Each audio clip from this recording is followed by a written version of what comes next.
प्यारे दोस्तों, स्वागत है आपका आपके अपने चैनल कथा विस्तार में। दोस्तों, हमने पिछले भाग में देखा था कि मनस्वी अपने घर से, अपने ससुराल वाले घर से परेशान होकर अपने छोटे से बच्चे को लेकर ऑफिस के पास रहने आ जाती है। अब आगे मनस्वी घर से अपने और जय के कपड़े, झूला और प्रैम इत्यादि लेकर अपने इस छोटे से घर में आ जाती है। उसने एक फर्निश्ड घर रेंट पर लिया था, तो घर में जरूरत का ज्यादातर सामान मौजूद था। उसे अपने और जय के खाने पीने का सामान लाना था। शाम को वह जय को प्रैम में लेकर साथ ले जाकर घर का सब सामान ले आती है। कुछ सामान ऑनलाइन भी ऑर्डर कर देती है। अभी ऑफिस शुरू करने में सिर्फ 4 दिन ही बचे हैं। उसको अपना किचन सेट करना है और जय के लिए एक आया का इंतजाम भी करना है।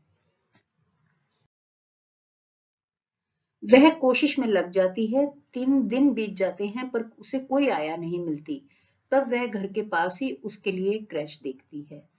उसकी मम्मी को उसने पहले ही बता दिया था। अगर वह अपने मायके में रहने जाती है तो मम्मी कहती है कि उसकी पड़ोसनें कहती हैं, अरे मनस्वी तो अपने ससुराल में कम और मायके में ही ज्यादा रहती है।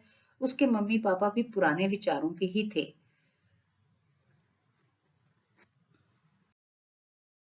उसके मम्मी पापा तो उसको घर से अलग रहने के लिए सहमति भी नहीं देते हैं, पर उसका भाई उसे आश्वासन देता है कि हर पल अपने स्वाभिमान को आहत होते रहने से कहीं बेहतर है उस जगह को छोड़कर आगे बढ़ जाना। बात स्वाभिमान की भी थी और ढंग से जीने की भी। घर पर रहकर नौकरों से बदतर जिंदगी जीने से उसे अपने लिए यह रास्ता उचित लगा था। वह अपने घर को अपने तरीके से सजाती है। अगले दिन ही अपनी और जय की तैयारी करती है और सोने चली जाती है। लेटते हुए वह सोचती है और भगवान का शुक्रिया अदा करती है कि उसके पास शिक्षा, नौकरी और अपनी तनख्वाह है, नहीं तो पता नहीं क्या होता। आज वह अपने नए सफर के लिए पूरी तरह से तैयार है। जय अभी सोने के मूड में बिल्कुल भी नहीं था। उसका तो खेलने का मन था। वह थोड़ी देर उसके साथ खेलती है, फिर दोनों माँ बेटा सो जाते हैं। अगले दिन सुबह उठकर वह जय के लिए दूध और अपने लिए चाय बनाकर शांति से बैठती है। आज काम कम ही था, क्योंकि अब उसे केवल अपना और जय का ही काम करना है। वह आराम से बैठकर चाय पीती है। कभी कभी बीच में जय की बोतल भी पकड़ लेती है, पर वैसे अब अपनी दूध की बोतल वह खुद ही पकड़ लेता है। चाय पीने के बाद वह किचन में जाकर अपने और जय के लिए कुछ कुछ बनाकर पैक कर देती है। फिर जय को नहला धुलाकर खुद भी तैयार हो जाती है। आज जय का क्रच में पहला दिन है। वह उसको वहां छोड़कर ऑफिस के लिए निकल पड़ती है। आज वह 6 महीने के बाद ऑफिस आई है। सबसे मिलकर उसको बहुत अच्छा लगता है। सब उसके बेटे के बारे में पूछते हैं और वह भी सबको उसकी हरकतों के बारे में बताती है। आजकल वह ठीक 2 बजे ऑफिस से निकलकर क्रैच में आ जाती है और जय को लेकर घर आ जाती है। उसके साथ थोड़ा टाइम बिताकर अपने हाथों से खिला पिलाकर फिर 3 सवा 3 ऑफिस पहुंच जाती है। यूं पास रहने का एक बड़ा फायदा उसको यह होता है कि सुबह 10 बजे से दोपहर 2 बजे और फिर शाम 6 बजे उसको फीड दे पाती है। अगर ससुराल में ही रहती तो सुबह 8 बजे निकलकर वापस 8 बजे ही घर पहुंचती। वह भी थक कर टूटी हुई। वह सोचती है यह कड़ा निर्णय जय के लिए भी अच्छा ही रहा कि अब वह सुबह उसको क्रच में छोड़ने के 3-4 घंटे में मिलकर देख सकती है। ऐसे ही लंच के बाद भी 3-4 घंटे में घर वापस आ जाती है। कुल मिलाकर उसे यह जिंदगी रास आने लगी है। उधर उसके ससुराल में अब सारा काम फिर से सासू माँ को ही संभालना पड़ता है।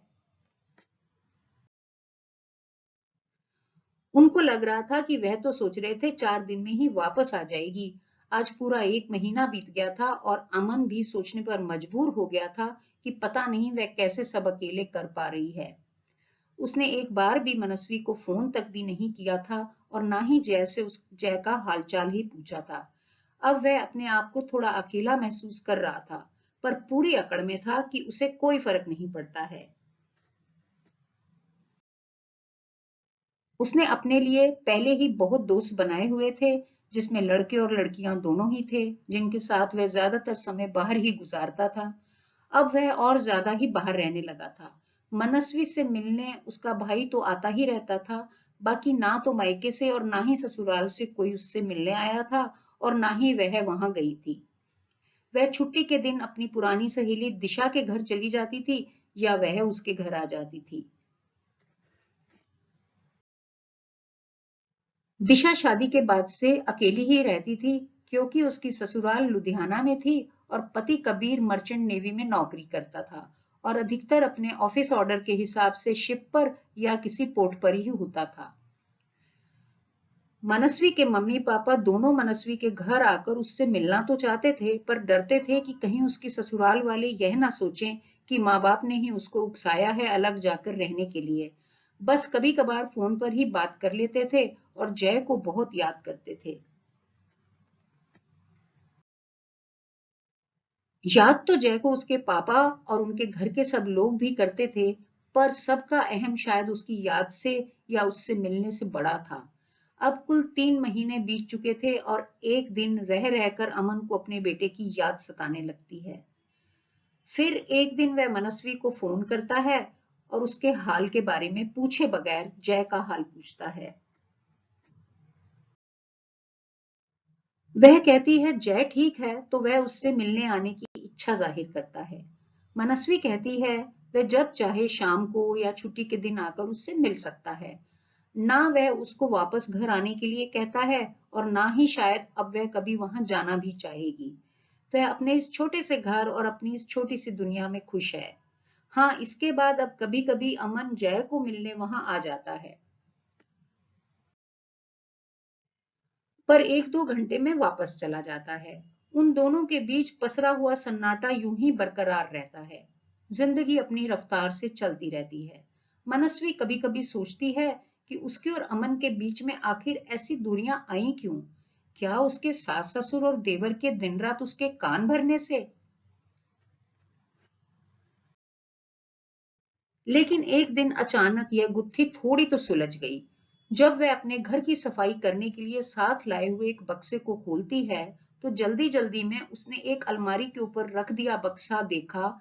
उसमें कुछ फाइल्स और कागजात वगैरह थे जो उसने कभी खोले नहीं थे। उसे खोलने की जरूरत भी नहीं पड़ी थी। गलती से अमन की कुछ फाइलें उस बक्से में आ गई थी।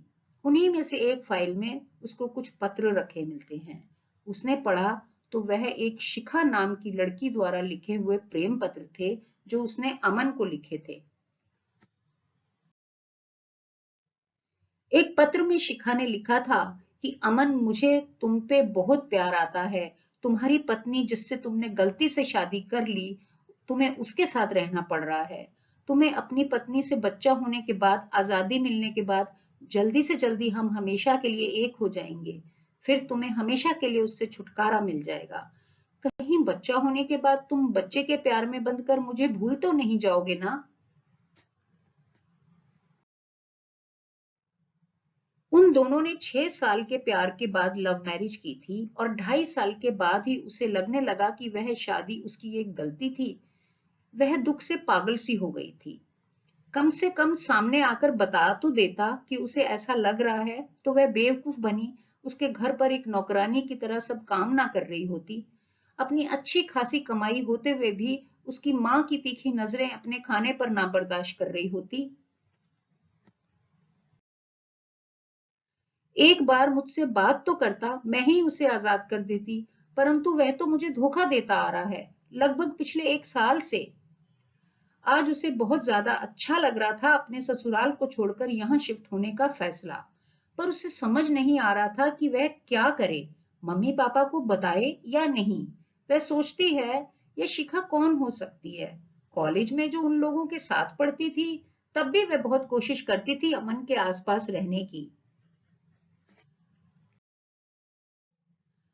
यह वही है या बाद में कोई और लड़की जो उसे ऑफिस वगैरह में मिली होगी? कॉलेज वाला टाइम तो अब वैसे भी बहुत पीछे छूट गया था। फिर इस एक नाम से तो कितनी ही और लड़कियां भी हो सकती हैं। अचानक सामने आई इस सच्चाई ने जहां कुछ सवालों के जवाब दिए थे, वहीं कई नए सवाल खड़े भी कर दिए थे। उसे लगा, पता लगने के बाद भी उसके माता पिता तो यही कहेंगे। अरे वक्त के साथ सब ठीक हो जाएगा। लड़के कभी कभी ऐसी गलतियां कर बैठते हैं। पता नहीं हमारा समाज लड़कों की कौन कौन सी गलतियां माफ कर देता है, या शायद सभी गलतियां माफ कर देता है लड़कों को। उसे बहुत खराब लगती थी इस तरह की किसी भी तरह की पिछड़ी हुई सोच, और खास करके अपने माता पिता की इस तरह की सोच। अब वह अपने लिए आगे का रास्ता जो उसे खुद ही तलाशना होगा। क्या अमन से बात करे? शायद नहीं। क्या करे, वह यही सोच रही थी। फिर वह किचन में जाकर अपने लिए चाय बनाने जाती है और चाय पीते हुए सोचती है, अच्छा हुआ कि अमन की सच्चाई उसके सामने आ गई। उसका यह अफेयर उसके माँ पिताजी के कान भरते रहने और उससे दूरी बढ़ने से हुआ है, या पहले से ही बाहर कुछ शुरू हो चुका था और घर के लोगों की बातों ने आग में घी का काम किया है। वह सोचती है कारण चाहे जो भी रहा हो, पर अब इस बारे में ज्यादा सोचना अपनी एनर्जी को व्यर्थ गंवाना है। अब उसे अपने जीवन के बारे में सोचना है। पर हाँ, एक बार अपने माता पिता को यह पत्र जरूर दिखाएगी। नहीं तो वो यही कहेंगे कि जब तुम घर छोड़कर ही चली गई थी तो इसीलिए ऐसा हुआ होगा कि कोई और लड़की आ गई उसके जीवन में। फिर वह अमन के बारे में सोचने लगती है कि उसके साथ जो वादे उसने 6 साल रहकर किए थे, और शादी के पहले भी करता रहा और शादी के बाद भी 2.5 साल तक, इसका मतलब वह सब अर्थहीन था। उसका कोई मतलब नहीं था। वह बार बार उस सोच से बाहर आना चाह रही थी, लेकिन फिर इसी सोच के सागर में डूबती जा रही थी। स्वाभाविक भी था, क्योंकि आज ही यह सच्चाई उसके सामने आई है। भले ही अमन का व्यवहार बहुत पहले से बदल गया था, अब कुछ समय तो लगेगा इस नई खबर को जज्ब करने में। वह अपने जीवन के तेज उतार चढ़ाव में खुद को ढालने की कोशिश करने लगी थी। जो कुछ भी है उसे अपने को खड़ा तो करना ही पड़ेगा। अपने पति द्वारा मिले हुए धोखे, ससुराल के रिश्तों की कड़वाहट, एक लड़की के जीवन की उथल पुथल, और समाज, यहाँ तक कि अपने ही माता पिता का लड़की के साथ व्यवहार, यह सब वह देख भी रही थी और खुद पर झेल भी रही थी। दोपहर हो गई थी। जय अभी थोड़ी देर में उठ जाएगा। वह किचन में जाकर उसके लिए सूप वगैरह बनाने लगती है। सोचती है आज शाम को दिशा आएगी तो उसके साथ सब बात करके मन को हल्का कर लेगी। एक वही तो है जो हर दुख सुख में उसका साथ देती है। पिछले दिनों दिन रात उसने एक कर दिए थे जब जय को बुखार आया था। यह सोचते हुए वे किचन में जय के लिए सूप बनाते बनाते अपने और दिशा के लिए भी शाम की चाय के साथ कुछ तैयार कर लेती है। अब वह कर रही है दिशा का इंतजार अपने मन की बातों को बांटने के लिए। तो दोस्तों, ये था मेरी कहानी और वह आगे बढ़ गई का भाग 2। अब हम भाग 3 में देखते हैं कि वह दिशा के साथ मिलकर किस प्रकार से आगे अपनी समस्या का हल ढूंढती है और आगे उसकी जीवन यात्रा कैसे चलती है। तो दोस्तों, यह है मनस्वी की कहानी। हम जल्दी मिलेंगे भाग 3 में। आपको यह भाग कैसा लगा, कृपया कमेंट जरूर करें और अपने इस चैनल को सब्सक्राइब जरूर कर लें। धन्यवाद।